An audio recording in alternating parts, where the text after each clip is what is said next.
Hello, everybody, and welcome to the Rise Above Justice Movement podcast. My name is Zachary Mallory, and I am the host of this podcast and the founder of the Rise Above Justice Movement. Very quickly today, I would like to give a viewer discretion as advised due to the nature of topics that we will be discussing. Today, I am joined by one of the most beautiful human beings on social media, one of the most positive human beings. Julia, welcome to the Rise Above Justice Movement podcast. Walk us through or introduce yourself and then walk us through, starting with your journey and where you are now, the work that you do and how you remain positive in a world that tries to silence marginalized voices. Mm. Wow, definitely loaded, and I appreciate the very warm welcome, Zach. Like you said, how do we stay positive in a very interesting world that we're living in? But I appreciate the introduction. My name is Julia, and I live in Phoenix, Arizona. I'm a full-time content creator out here in the Valley, and I do a lot of content that circles around body inclusion, collective liberation, and just overall loving yourself and loving the skin that you're in. And I like to incorporate a lot of different things when it comes to my very, multi-dimensional personality, as much as any of us, are multi-dimensional and have a wide variety of interests. One of the things that I love to really talk about and incorporate in whatever art I'm creating, whether it be music, dancing, video creation, I like to incorporate a environment where people can feel comfortable to be themselves as themselves, and to know that this is a space that we can grow, develop, and learn together. And I think, honestly, that's one of the big things that's helped me tremendously in surviving this wild, tragically beautiful world that we live in, is finding ways to connect with not only myself, but with the people around me, and just learning to embrace and love ourselves in a world that's constantly trying to make sure that's something that we don't do. I think embracing one's individuality and natural beauty is such a revolutionary thing, especially against these systems of oppression that's constantly trying to get us to change and to assimilate. And it's always into something lesser than what we naturally are. And yeah, I would say those are some things, one that I do with my platform, and two ways that I'm surviving in this world that we're in. So, but I'm very And interested. and you have literally hundreds of thousands of followers. Did you realize that? Like, you literally have hundreds of thousands of followers because if you take your TikTok and your Instagram and like your other social media, like you have hundreds of thousands of followers that are hearing your voice, hearing your story, and seeing, who Julia is. And you're giving Mm. hope to so many people, including myself. And you were one of my biggest inspirations. I legitimately hope that you understand that. And whenever you agreed to come on this podcast, I was like, oh shit, it's about to get real. It's about to get real, like because you were one of the realest content creators because you told exactly how it is and you don't mince any words, you don't mince any bones about it. Because in like you said, in a society that tries to repress and silence the most marginalized voices, we all rise from the ashes because we have stories to tell. We have these lived experiences, and we're not going to stay silent. That Yes. is something that I admire about you, something that I deeply have the utmost respect about. I know you didn't come on this podcast thinking, oh, Zachary's going to praise me. Yes, I'm absolutely going to praise you because you deserve it. Mm. You absolutely deserve it. Breaking through these glass ceilings, breaking through these barriers of oppression and systematic oppression, systematic racism runs very deep. It Wow. runs very, very deep and has a lot of roots, unfortunately. So the decolonization of our communities is something that we really need to hit hard on. Mm. Now, what does collective liberation look like, and what does it mean to you to bring that collective liberation? That right there is a decolonization in itself Mhm. because liberation has a lot of fronts. It has a lot of moving pieces that go into it. Mhm. What is it to you? What is the main message behind the collective liberation?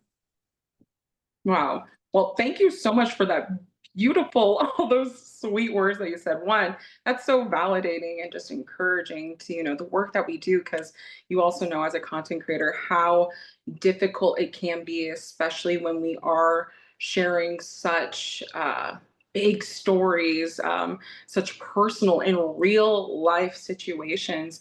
And unfortunately, the algorithm, the powers that be, don't want us to share, whether it be our size, the color of our skin, our gender, sexuality, religion, whatever it may be. Anything that just goes outside of that social construct, it's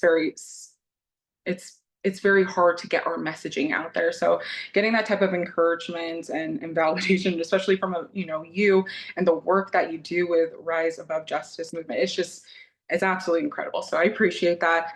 And we both do a similar thing. We are both on this path of individual liberation, but also working with others for this collective liberation. For me, collective liberation is everything that we have endured as people who are oppressed, whether it be, our origin of country, whether it be sexuality, genders, everything.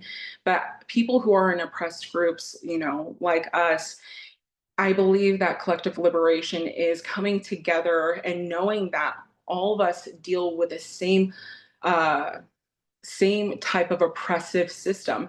And a lot of us have the same, the common denominator of the same oppressor, which tends to be wealthy, rich white people in power. That is something I constantly share on my social media platform as a person who is not only half white, but as a person who participated for so long, knowingly or unknowingly, in upholding this system of oppression, which is white supremacy, which is colonization, which is literally the unanimous answer to all of our questions of why are we suffering as humans in the way that we are. And I believe collective liberation is joining together with other marginalized people and voices and knowing that your freedom is just as vital as my freedom. When I help liberate and amplify your voice, I'm doing the same for me. Because I believe all oppression is connected as much as I believe a lot of our oppressors tend to be connected. So for me, that is what collective liberation means, to join together with other marginalized voices and people and to help break free from the chains of white supremacy. But for me, that's my big op, I should say. That's my oppressor right there. Which it But also goes into like generational trauma, and it goes into the ancestral trauma and learning about our yes. collective histories and learning about our genealogy. And like there's so many like things that go into that, right? And when did you start doing your platform? Like what was that that inspired you? Like I have to say something, I have a story to share. What was that aha moment for you whenever you started creating content? What inspired you to get started? Wow. I just went on a mental trip back down memory lane to when I first created my profile and my online persona, which is Julia, which is my real name. But as you see, like how my name is spelled Mhm. online and on here, it's spelled Jewliah.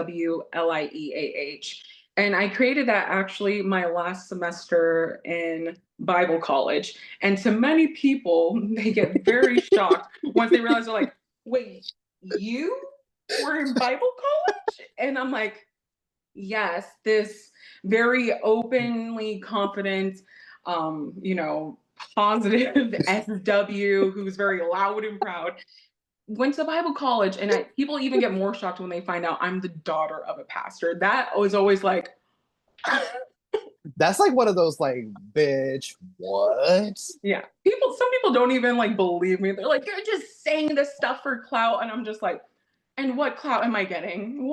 Oh, What am I getting out of this? there it is. Um, yeah, it's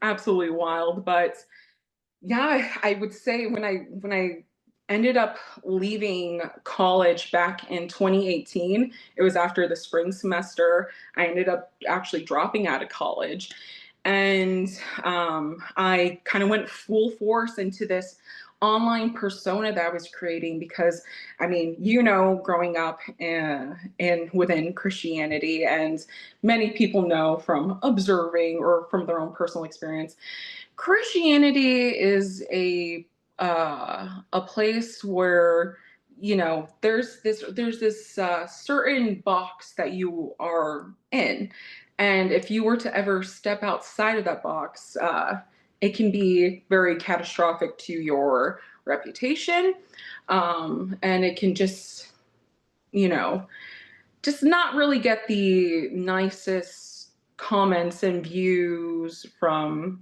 your fellow brothers and sisters in Christ. So when I started creating content leaving college, a lot of people, you know, weren't really about that. They're just kind of like, why is she showing off her body? That's not very Christ-like. Why is she telling people that they can be big and beautiful? And this is 2018, Julia. And for the body positive movement to be where it is now, I am so grateful, and I'm happy to see more and more people loving themselves and loving the body they're in, regardless of their size. But back in 2018, that was revolutionary. That was like almost like heathen like in a sense, because growing up in Christianity, I've always been in a bigger body, and I was told in so many different ways from so many different people, leaders, family, pastors, all that jazz, that my existence being in a bigger body was a sin in itself. Being a child and learning that I am not being a good steward of my body because I'm in a bigger body, I am sinning against God. I'm one of the reasons why Christ is on that cross, because I exist in a bigger body, and I'm not treating my body as the temple of the Holy Spirit as it should be.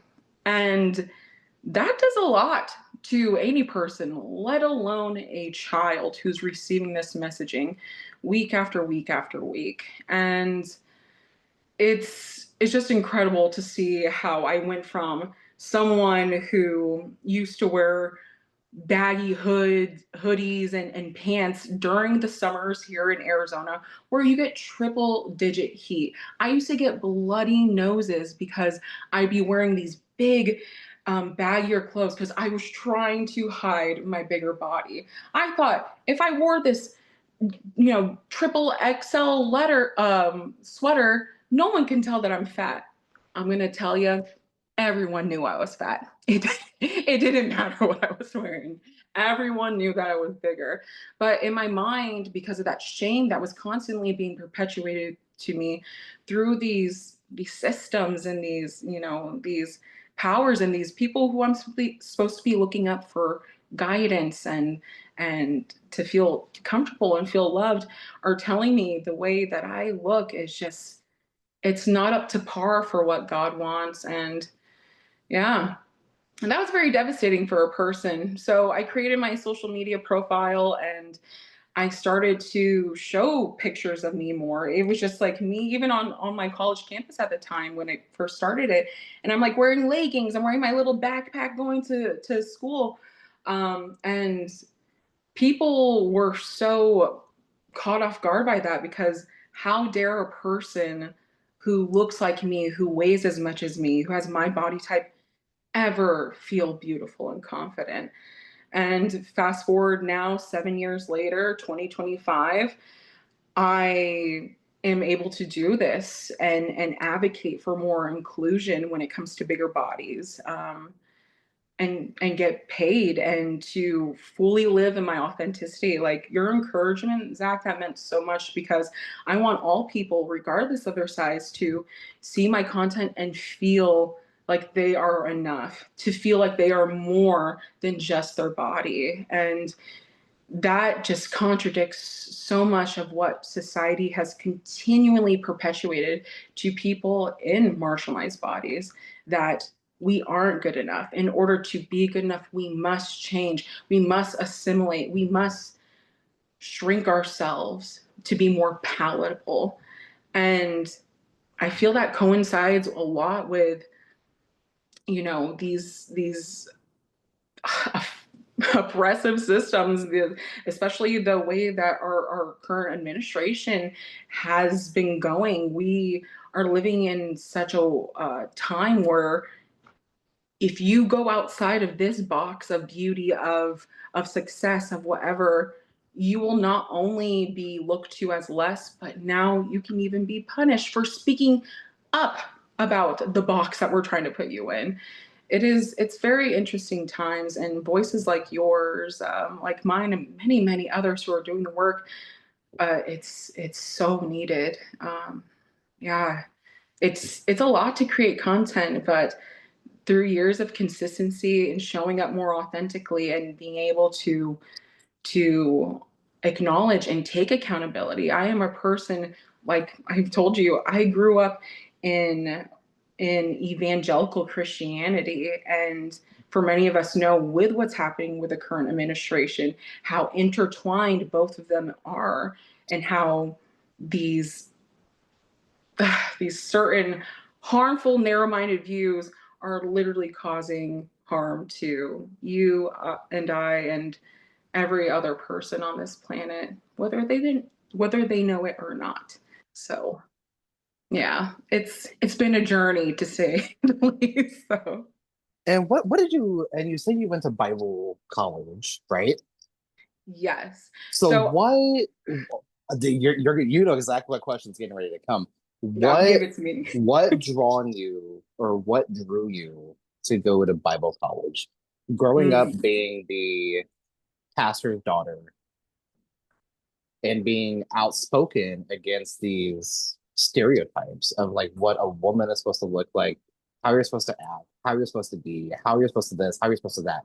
Like these, those are all like society created, and it's a mhm. it's a it's a social construct, really. Yeah. What drew you to go to Bible college? Mm, that's a really good question. And I can always go with the very short answer that I had many people in my family who went to that college, including my mother. And Mhm. it's a very small Bible college here in Phoenix, Arizona. And I had so many family members who went there, and I ended up going there. But I guess the more in-depth way is, as much as I'm a person now who speaks out and who does believe in uplifting marginalized voices, who does believe in equality and collective liberation, the reality is I haven't always been that person. And I think that's something that a lot of us, as people who have been on this deconstructing healing journey, that's the part that's hard for a lot of people to confront. Not only have we been harmed by these systems, like I shared with you when it came to my body and my position of being, of what it is to be a woman of God and whatnot, Mhm. I was also one of those people who perpetuated that same harm, that same narrow-minded view. When I was growing up, I wasn't the most studious person. Anyone who knows me be like, yeah, Julia isn't the most studious person. Always been told I'm in my own little like dream world and whatnot. And to say, they're lying wouldn't be true. For the most part, that is very, very true. And I'm a person who openly shares about having CPTSD, complex post-traumatic stress disorder. Um, and being present is one of the most difficult things for people who've endured such harmful things as children through adulthood. Being present was one of the most difficult things, and I wasn't much of a studious person, so me ending up in college was kind of like, whoa, that's pretty crazy. But I ended up dropping out of high school when I was like 17. I had a full-time job. I was having a difficult time balancing them both, and I dropped out of high school. And I was just kind of at this low point in my life where I was not feeling good enough. I felt like I didn't look good enough. I felt like I wasn't smart enough. I didn't think I was beautiful enough, talented enough. I was always feeling like I wasn't enough, to the point where it brought me to such a low area in my life where I actually attempted to take my own life when I was about 18 or 19 years old. Um, and not to get too much in details, but thankfully the things that I took just caused me to pass out for hours. And I ended up waking up in a shower, and my family was there. And it was just one of those moments where they're like, you got to do something with your life. You're this sad. You're feeling not so great because you got nothing really going for you at the moment. And what happened to me growing up in Christianity, um, I kind of just drove even harder in Christianity after experiencing such a, devastating moment in my life. And I got my GED, and kid you not, a month later, I was enrolled and at a Bible college, and I kind of went deep in. I already did music ministry a little bit growing up. Um, and so I got really into it. I ended up staying at that college for a few years, and I experienced the behind the scenes in putting together church services, writing my own sermons, even writing Christian music, leading worship services, taking care of kids during Sunday school. I've worked for many churches, and I've even traveled to different states, reservations, and cities doing missionary work. That was me and my upbringing, and that was very normal for me and my upbringing. Obviously, as a person now who has deconstructed and is a lot more aware now of those things, I didn't realize how much I was participating in upholding one, white supremacy, how I was also upholding this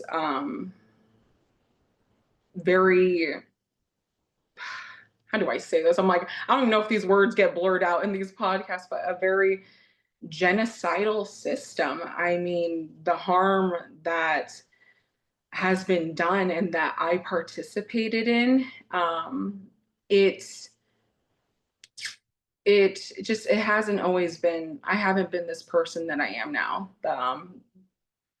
I haven't always been this person, and that was a hard thing for me to sit with, because not only was I upholding this system that was causing and perpetuating and covering up so much harm, I was also being harmed by it. And it took something so severe happening to me personally, which pulled me out of this Bible college, which pulled me out of organized religion in general. And my last semester of college, where I, made that platform and started this online persona, it was also the semester that I was unfortunately sexually assaulted by a person I didn't really know super well. But the person who essentially set it up and quote unquote said words like, it felt like I directed and orchestrated it. She was one of my friends from this Bible college, and she set me up essentially to be sexually assaulted by this person that I didn't know. And it took something like that, that turned my whole world upside down. Because of the way I was conditioned for majority of my life, when that moment happened to me, I felt shame. I was the one who felt like I did something wrong. If I didn't do XYZ, then they wouldn't have done that. If I was a better friend to my friend, she wouldn't have set me up and ignored me when I was screaming and crying for help. And this environment that I grew up in, very, very closed-minded, narrow-minded, extreme evangelical Christianity, I learned so much when it came to people sharing their stories and how I played a part even in silencing others, minimizing others' stories, and invalidating others when they've experienced such levels of harm. And it took me experiencing that for myself to realize the harm that I've caused. Um, and I ended up dropping out of college, that Bible college, that semester.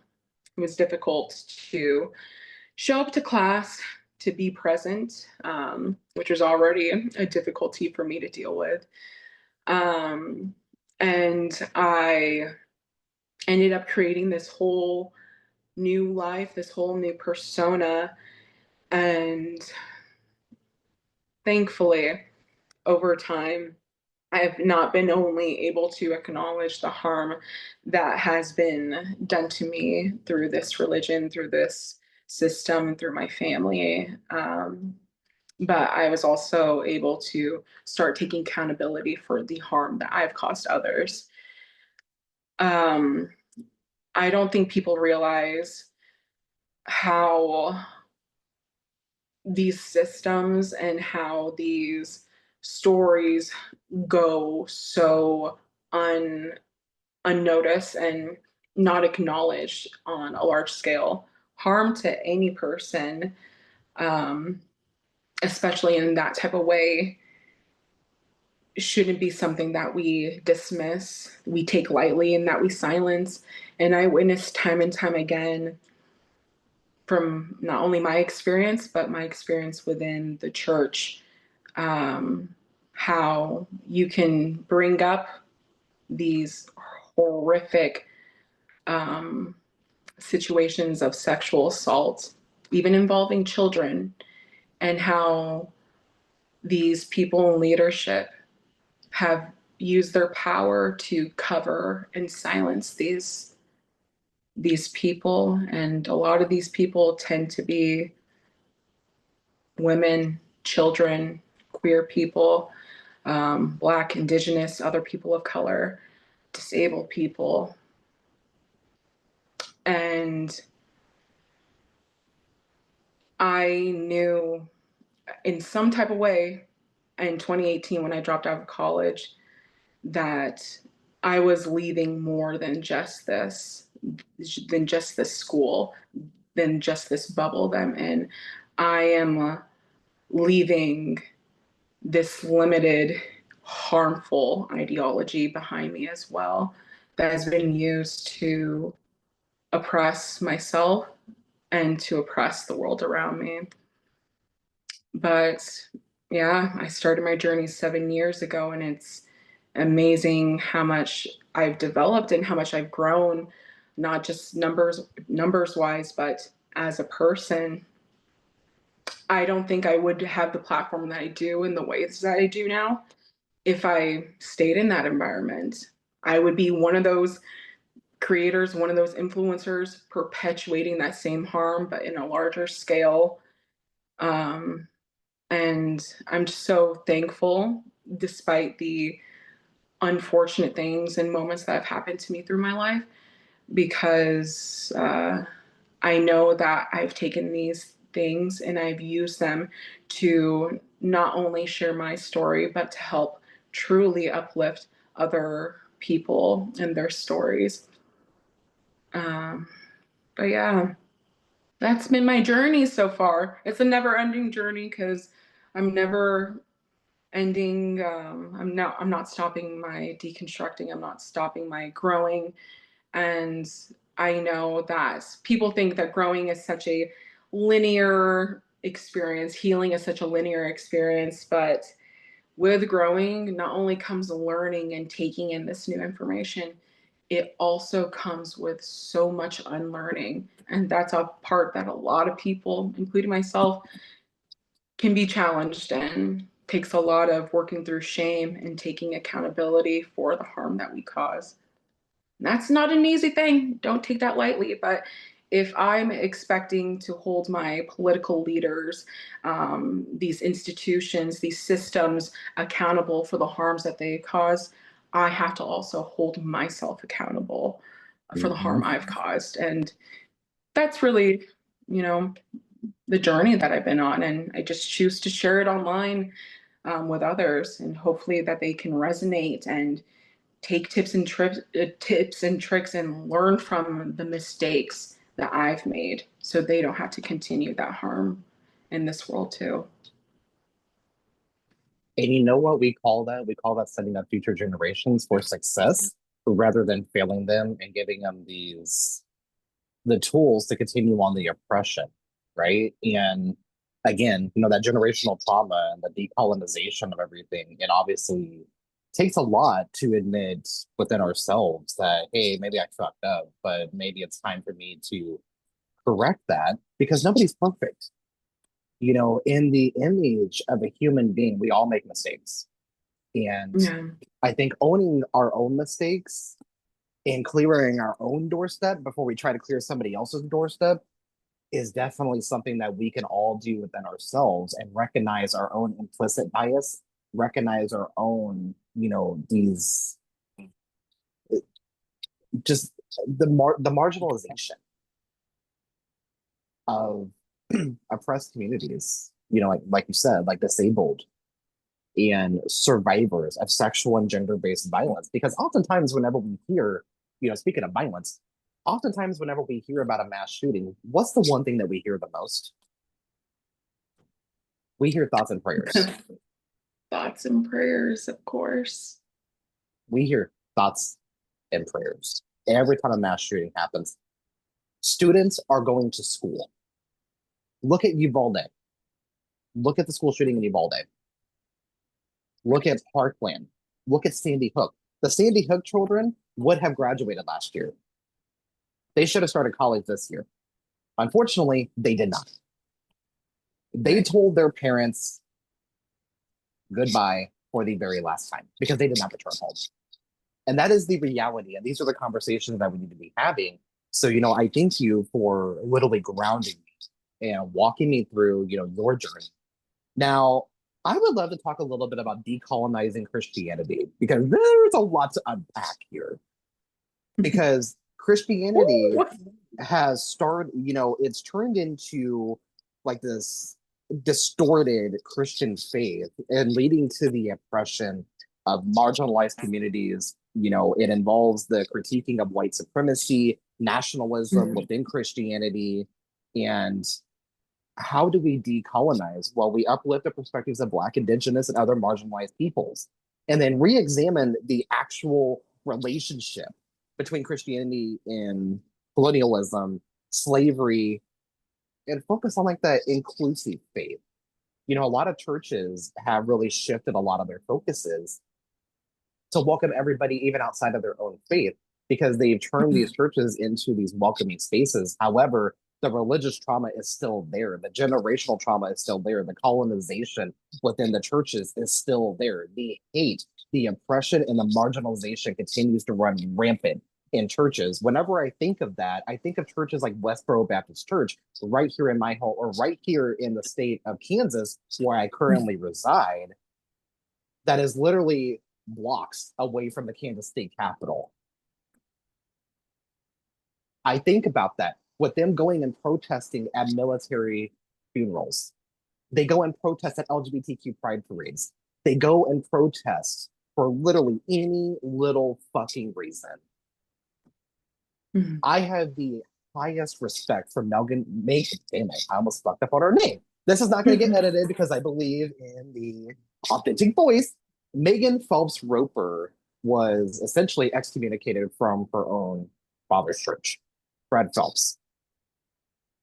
I met Fred Phelps at a Kansas City Pride Festival. I met him. He was there. And coincidentally, that was the very first Pride Festival that I ever went to. And let me tell you about that interaction. Whenever you grow up in the age of social media and the age of technology, you see a lot of these things because the algorithms were like way different in 2011, 2012, Right. and the algorithms way different. You were able to see the freedom of speech. You were able to see that before Meta decided to start censoring. Fred Phelps passed away in 2014. My first Pride Festival was in 2011. That was the beginning of the end for me, as I like to say, because that's when a lot of my journey truly began. But I honestly think if I never would have met Fred Phelps, if I never would have went to my first Pride Festival, never would have created that Facebook page, hey, I'm gay, my life would have been so different. Mhm. And the one thing is my mom has always accepted me, but society forced me to believe that I needed to change myself because how I was living was I was living in sin. Mhm.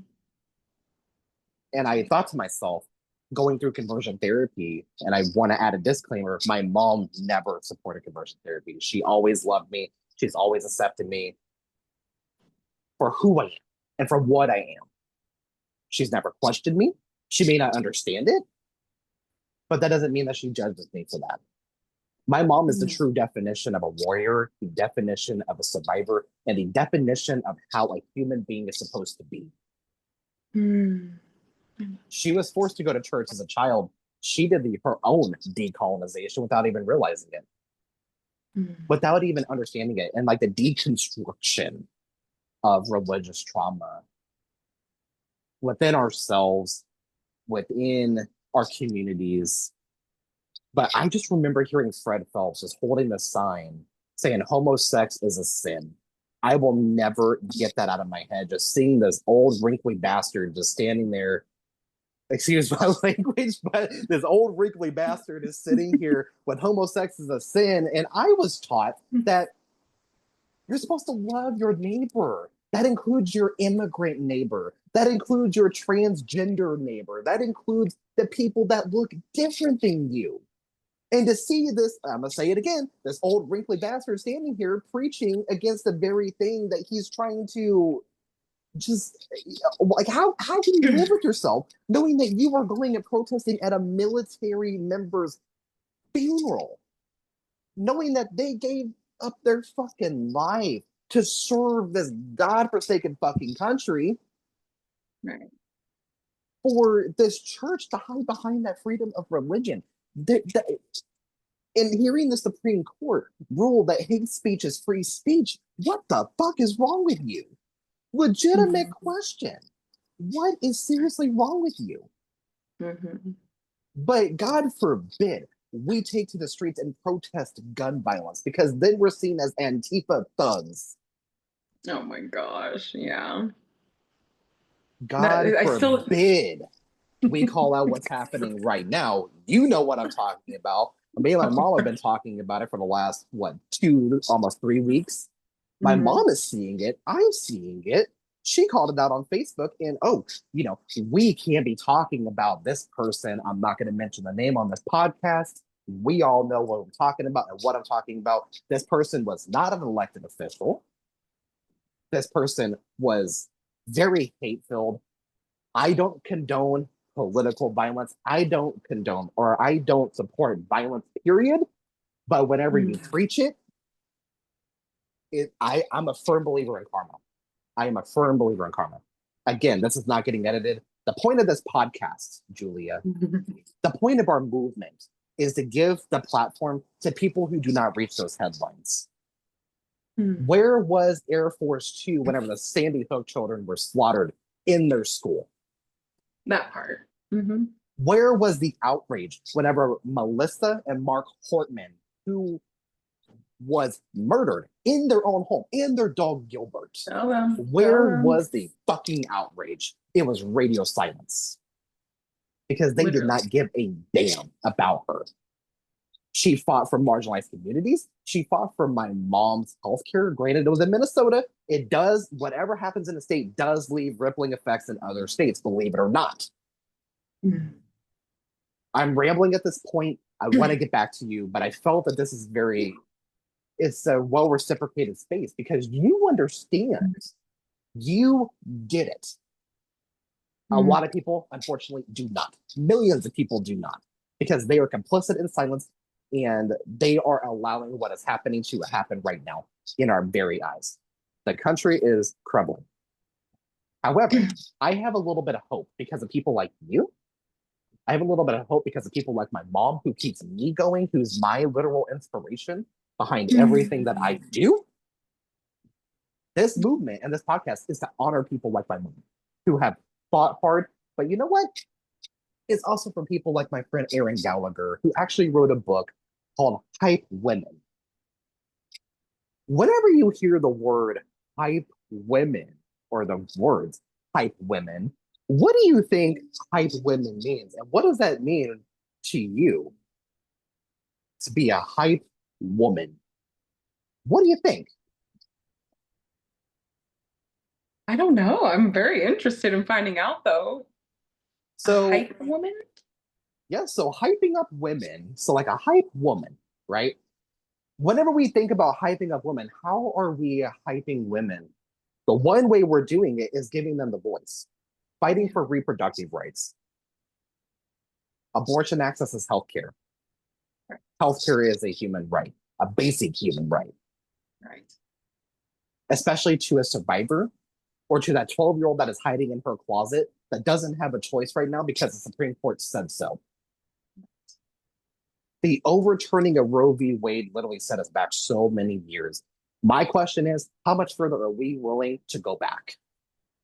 Pretty soon, women will not have the right to vote.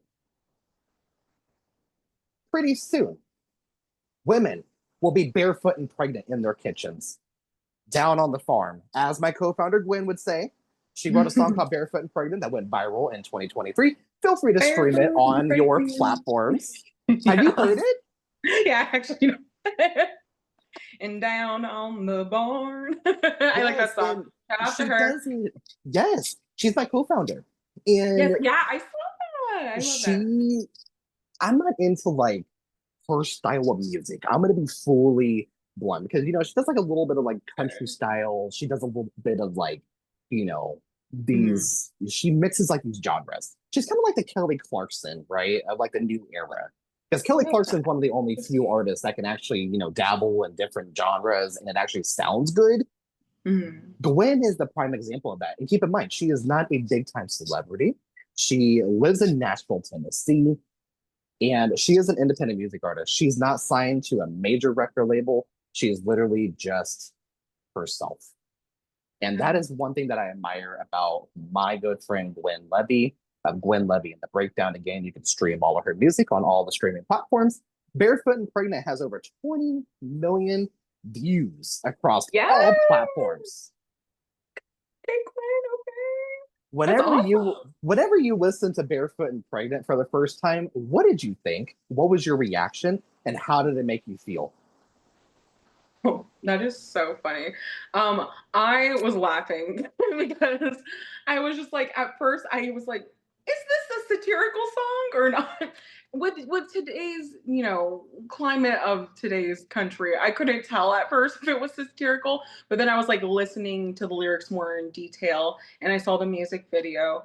And shout out to Gwen, you did a great job. I love that. And I think it's such a fun and playful way to talk about very serious issues. Like you said earlier when we were talking about like, the girl in the closet and stuff and, not having a choice. She mentions, something similar like that in the song.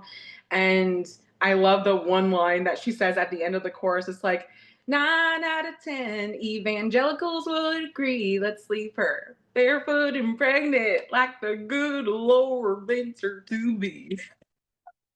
Something like that. But I love it because it is Yes. so true and it is so just contradictory to Mhm. because it's as a person who was a part of the evangelical Mhm. church and who had to read the whole Bible by third grade in order to graduate from this missionettes program. If you know what missionettes is, sending you love and healing because geez, that is a lot. But being a part of these programs and stuff, and it's just like purity culture being so pushed on us, and just like hearing that line, 9 out of 10 evangelicals would agree. Oh, 100%. And when I grew up in evangelical Christianity, I believe the same thing. I believe to my deepest core that abortion was murder. How could we do that? How could we take this human life? And then now I'm here in 2025 with the awareness that I do have. It's like, you guys don't even treat real kids well here. You were mentioning all the shootings, Sandy Hook, Uvalde.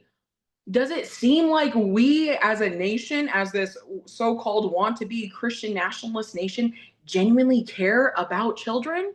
Because it's pretty obvious that we don't. If we did, there would be gun control. If we cared about women, there would be access to Medicare and Medicaid. When 40%, I believe, I forgot what article it said, 40% of births are in this country are done with funding from Medicare and Medicaid. And it's just like, you guys aren't pro-life.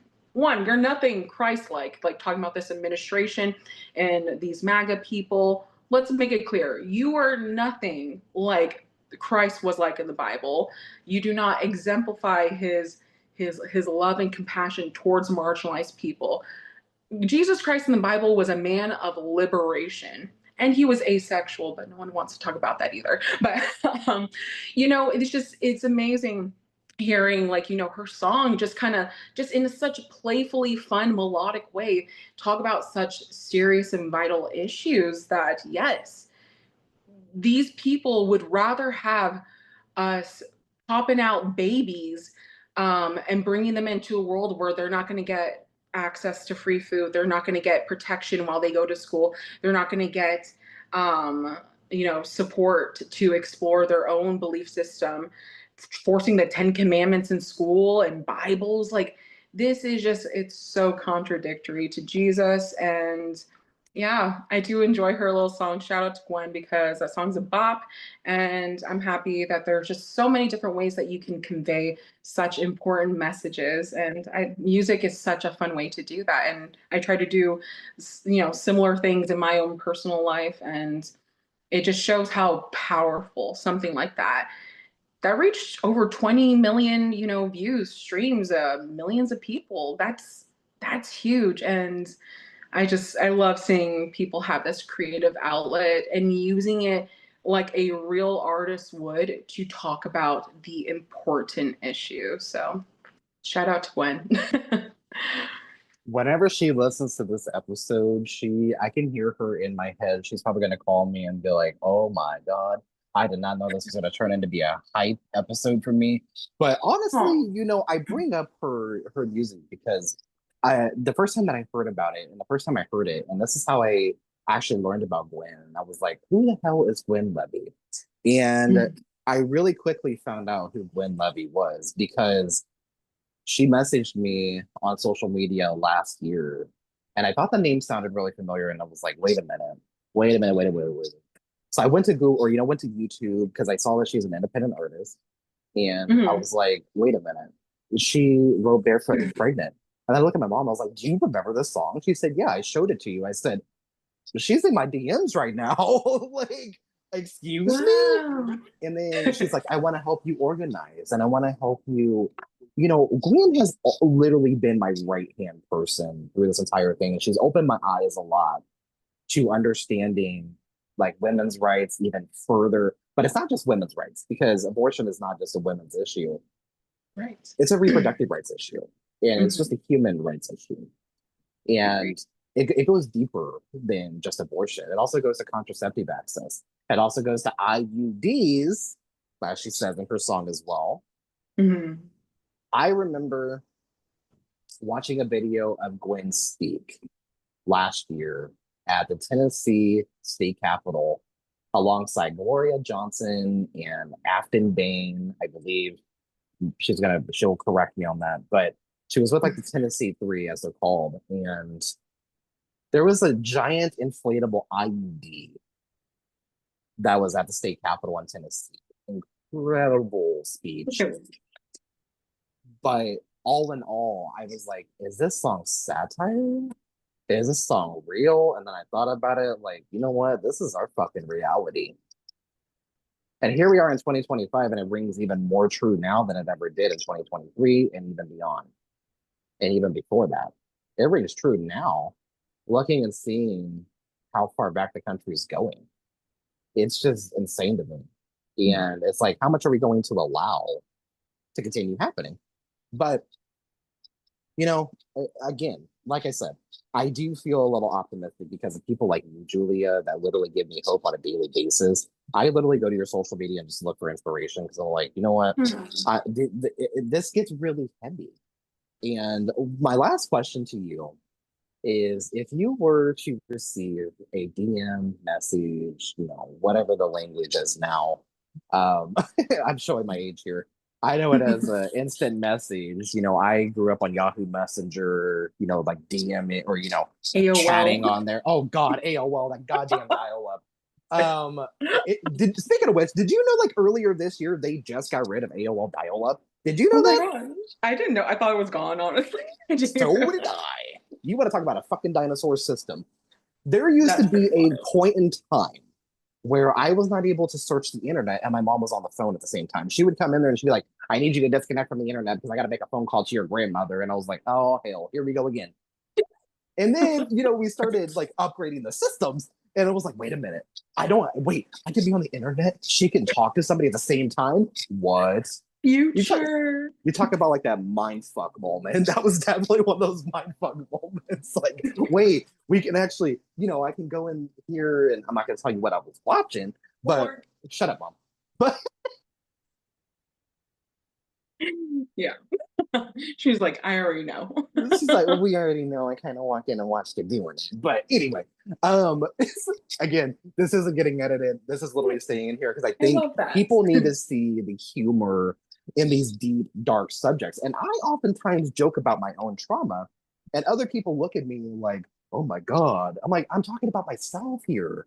I'm not making fun of somebody else. I'm making fun of myself because it's like, yeah, like I did some fucked up things. But at the same time, would I ever say those things about somebody else? No, because I know better. But I Hmm. do joke about my own trauma because that's how I cope, or else I'm gonna be, well, you know, I honestly don't know. Because I Mm. have this humor bone and I have this humor side to me that I have a thing that if I speak to an audience and I don't make one person laugh, I failed at my job of delivering Oh. my message. Mhm. Hmm. Well, My you got me to laugh a message few times. I just, you know, thank you so much for, you know, coming on the podcast. But again, my last question, I kind of went on a rambling moment, and I apologize to anybody who's listening. I ramble a lot. You'll get used to it. You'll learn to love it. Be sure to contribute to our Patreon as a member because without that, you know, we haven't fully launched it just yet, but it's getting ready to. We're across all social media channels. We're on Blue Sky. We're kind of on Twitter, not very much. And I think I have like 3 followers on there. We're on Instagram with 212,000 followers, and we're on Threads. But and be sure to follow Julia as well. Julia, what's your social media handles? And then I'll ask you that last question. What's your social media handles? So my Instagram is at Julia Official. It's JEWLIEAH official. And then for TikTok, it's just at Julia and spelled the same way. I also have Twitter and Blue Sky as well, and I believe it's just the same username as well. But you can find that all in my link tree on my Instagram page. Perfect. So, last question to you is how do you remain positive in a society that continues to oppress? Mm, It's a very deep, loaded question. for sure. Definitely. How do I remain And positive? and feel free to pause for a second and think about this because and just listen to me ramble for a second while you're thinking about your answer. And we'll come Yes. back to that in just a second. But you know, whenever I realized that I wanted to do something, I wanted to organize and I wanted to give people a platform and give them a voice.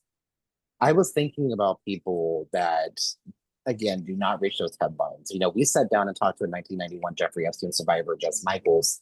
We also talked to Lindsay Boylan, who was the whistleblower against Andrew Cuomo, who was a disgraced former governor of New York. She was the whistleblower that came out against him for sexual harassment. Goes over on Mamdani. That's all I'm going to say. I'm watching that election like it's my religion because we need progressive voices in positions of power to enhance and improve our lives, not to continue these oppressive states and this ginormous police state that we continue to live in. Mhm. Right. Agreed. I love that. And I love how you called him. I love how everyone calls Andrew Cuomo the disgraced governor of New York. That's probably one of my favorite little things. But yeah, I would say staying, positive and during all of this can be difficult at times, especially, people like you, like me, and many others of us watching this have experienced such difficult, traumatic moments in our lives, and at whatever level, at whatever capacity, and however much, it doesn't take away the fact that these things have impacted us in such a way. So remaining positive and hopeful is very hard, but things that have helped me tremendously is one, walking more in authenticity. There's this book that I read, and I think it's actually behind me. Yeah, it's like right behind me, and it's called The Intelligent Body. And I think it's by a psychologist named Kyle Davies. And overall, you take the good and the bad out of the book. But one of the things that I got really out of the book was how vital and important it is to know that there is a connection between the mind and body. As a person who's dealt with such, harm and whatnot in various areas throughout my life, I've also experienced physical pain throughout my body. So just to give you an example, sometimes there's this like spot on my back that it kind of becomes like inflamed in some way. I experienced some type of tension and pain. And over time, I started to notice that there was a correlation between the emotional and mental experiences I was having under, moments of stress and whatnot. And noticing now I'm having this tension in this area of my body that's kind of like lit up in a way. So, one thing that has helped me to stay grounded and hopeful is tending more to my body. I do a lot of things like mindful movement, exercising, body work, and I do a lot more to tend to my body and kind of care for it in such a way and give it the movement and the attention that it's always needed, but I always neglected because I had so many other things going on in my life that it just didn't seem like a priority. So one thing that helps me is connecting with my body. And since I've been doing that, I've been feeling this release. I've been feeling this tension in a sense like melt away in my body. So connecting to my body has helped me tremendously. Also connecting to community. That is one thing I constantly share with people in real life and on my platform. It is so important to start building community. And even though it's easier said than done, it's important to connect with very like-minded individuals. That doesn't mean only stay in this bubble, in this box, of people. You should expanding, you should meet people out of, with different interests and whatnot.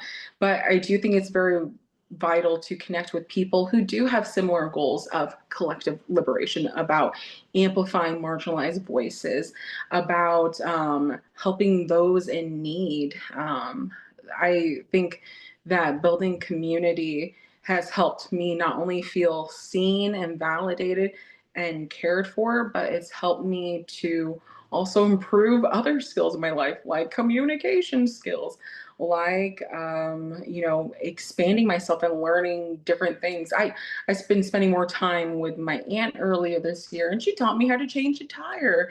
I spent time with my family, and I ended up going on a trip with them sometime this summer. And I think showing up and having community with people but also making sure that we're showing up authentically when we come into this community. I know a lot of us have friends and we have some level of community, but a lot of us as people, we don't have that community with our authentic selves. We have it with the mask of whatever the other person is wanting to see from us or what we think they want to see from us.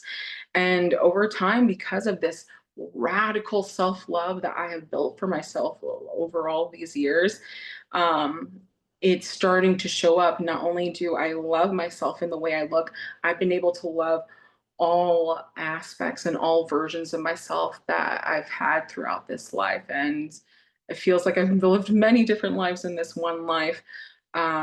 This radical act of self love and compassion towards myself that helps me remain hopeful. Because if a person like me, like how I told you, I grew up half white, half Filipina in an evangelical, close-minded family. I am the daughter of a pastor, but I'm also the granddaughter of a pastor.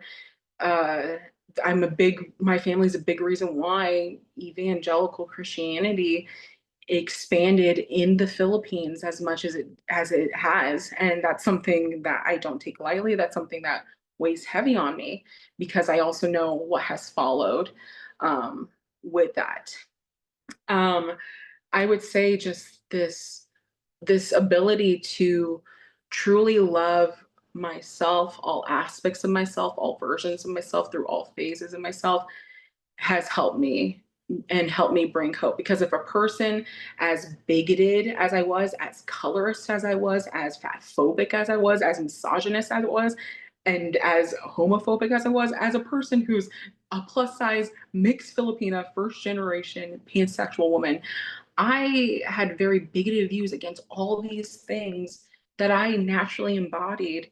So I feel like coming to this radical love for ourselves and loving ourselves and being able to confront ourselves, that has brought me hope. Because if a person like me can change, develop, grow, learn, and unlearn, and prune away the harmful thoughts and ideologies I was taught, and take accountability and move forward and create a space for other people to feel loved, comfortable, and truly receive equality and basic human decency, I believe that anyone can do that. And that's just one thing I really try to communicate through the people in my life, but also through my platform. These are the types of things that give me hope, is truly knowing myself and seeing myself through all the phases I've been in. Because that right there has been the fuel to help me move forward. It's helped me to develop my platform to what it is. And I believe it's a space where we can come as we are and we can all learn, heal, and grow together. And yeah, those are certain things that just bring me hope. It's just true connection with self, community, and my body. But I'm very interested to hear what helps you, though, Zach. What helps you stay hopeful during, such a difficult time in this world, and with the work that you do, and while balancing everything that you do. I'm very interested on what helps you make it through. You want me to be completely honest? Hmm. People like you that Oh, literally speak the truth to power. That is what keeps me going. But do you want two book recommendations? Because I'm going to tell you right now. So, if you're a yes. reader, I have two really good books that I'm getting ready to do a deep dive into. One of them was the Erin Gallagher book that I was telling you about, and Yes. it's called Hype Women Breaking Free from Mean Girls, Patriarchy, and Systems Silencing You. The foreword is done by no other than Jamie Lee Curtis. Oh, wow. Oh my gosh, that's impressive. Yes, feminist herself.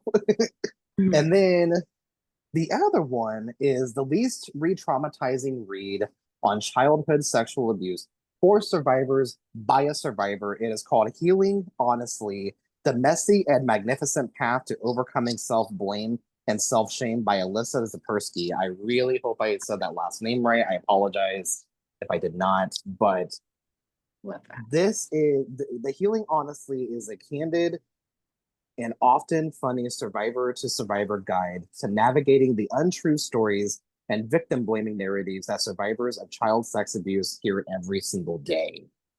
This takes a lot of power to write, and I'm deeply excited to do a deep dive into these and learn about, the inspiration behind these books because coincidentally, I'm interviewing both of these authors very soon. They will be in future episodes of this podcast, as well as many, many, many other people, which you can listen to this podcast on all the major streaming platforms. And with that, Julia, is there anything else you would like to share with anybody out there who's listening, or just any word of advice to anybody? Anything you want to share? I love that. And I appreciate you for sharing those recommendations too, because I'd love to check it out, especially that last one that you just named. I feel like that's something that a lot of people, including myself, can really benefit and feel seen and heard and validated in. So I appreciate those recommendations. But last notes to leave with, if there's anything I would love for people to get out of this podcast episode is one, your voice is vital. I say vital all the time because a vital is the best word I can use for you to stress to people how important your voice and your story is. It is not meant to stay hidden. It is meant to be shared. Sharing and storytelling is one of the most uh, amazing ways that we connect with one another as human beings. So your voice is vital, but also loving yourself. That is so contradictory, it seems, to the way that many of us grew up. And I was actually having a conversation with that with my friend earlier, how self-love was deemed to be such a negative thing in the religious context that we grew up in. But I promise you, you invest in yourself, you connect to your true self, your most authentic self in the rawest way, it will start to truly better impact your lives. It takes time. It takes a lot of, support even, and a lot of compassion, radical compassion for yourself. But I believe that the way that we treat ourselves and how we view ourselves really shows on how we treat and view the world and the world around us. So I would just want to encourage anyone, tune into self, know your voice is vital, and very grateful that you are here. You as in Zach, but also you as whoever is watching this.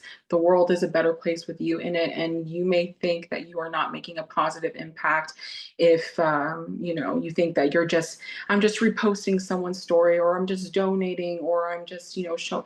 All of these things are so important. All of us are playing a part in helping break down this oppressive system that has been used to harm all of us. Each part that we play, each role, whether it be a podcast, whether it be songwriting, whether it be speaking, books, whatever it may be, it is vital because you are vital, you are important. And yeah, fuck fascism. That's probably you can blur that out. No, I don't think I'm going to. I think it's absolutely true. And I think, yeah, again, thank you so much for coming on the Rights of Justice Movement podcast. You have an open invite. Anytime you have anything to share, any updates, any follow-ups, anything like that, you have an open invite anytime that you would like to. Julia, thank you so much for being a bright light in such a dark world. I appreciate you beyond belief. I know our followers are going to love you. They're going to embrace you because they lift us up on a daily basis. So I know that they will do the same thing to you. And with that, again, thank you so much for coming on the podcast. I appreciate you, and you have a fantastic day and have the day that you absolutely deserve. Thank you so much, Zach. And same to you. Thank you so much for this opportunity. Very grateful and blessed. And I'm excited to connect again in the future. Absolutely. Thank you. Thank you. Yay!